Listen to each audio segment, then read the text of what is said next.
విహారి వాళ్ళ నాన్నగారికి పూజ చేయడం పూర్తయిన తర్వాత పంతులు గారు లగ్న పత్రిక తీసుకురమ్మని అంటూ ఉంటారు. దాంతో వసుదాన్ని పిలిచి పద్మాక్షి లగ్న పత్రిక తీసుకుని రమ్మని చెప్తుంది. ఇక వసుద లగ్న పత్రిక తీసుకువచ్చిన తర్వాత దాన్ని పూజలో ఉంచుతారు. తర్వాత పంతులు గారు, అమ్మ ఈ పాలను ఇక్కడ నుండి తీసుకుని వెళ్ళండి అని చెప్పి అంటూ ఉంటే అప్పుడు లక్ష్మి వెళ్ళి ఆ పాలను తీసుకొని వస్తూ ఉంటుంది. అప్పుడు అనుకోకుండా తన చెయ్యి తగలడంతో పూజలో ఉన్న లగ్న పత్రిక మీద అక్కడ వెలిగించిన దీపం పడిపోతుంది. ఇక దాంతో ఆ లగ్న పత్రికకు మంటలు అంటుకుంటాయి. లక్ష్మి ఎంతగానో కంగారు పడిపోతూ తన చేతులతో ఆ మంటలను ఆర్పడానికి ప్రయత్నిస్తూ ఉంటుంది. అయినా సరే ఆ మంటల్లో లగ్న పత్రిక పూర్తిగా కాలిపోతుంది.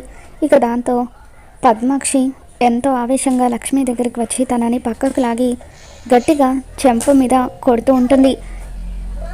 అసలు ఏంటి నువ్వు ప్రతిసారి ఏదో ఒకటి చేస్తూనే ఉంటావు, ఎందుకు ఇలా చేసావని చెప్పి లక్ష్మి మీద మండిపడుతూ ఉంటుంది.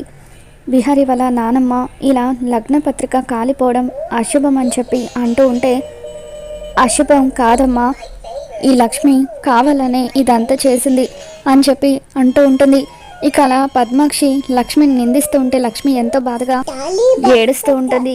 ఇక అప్పుడు అందరూ లక్ష్మిని నిందిస్తూ ఉంటే విహారికి చాలా కోపం వస్తూ ఉంటుంది. సహస్ర విహారిని గమనిస్తూ, లగ్న పత్రిక పోతే పోయిందిలేమ్మా, ఇంకొకటి రాసుకోవచ్చు అని చెప్పి సహస్ర పద్మాక్షితో అంటూ ఉంటే, అసలు ఏమైంది సహస్ర, నీకు ఈ మధ్య ఎందుకు నువ్వు ఇలా ఉంటున్నావని చెప్పి పద్మాక్షి సహస్ర వైపు అనుమానంగా చూస్తూ ఉంటుంది. మరి రాబోతున్న ఎపిసోడ్లో ఏం జరగబోతుందో మరి మన ఛానల్లో తెలుసుకుందాం. ఈ వీడియో మీకు నచ్చినట్లయితే ఒక లైక్ చేయండి.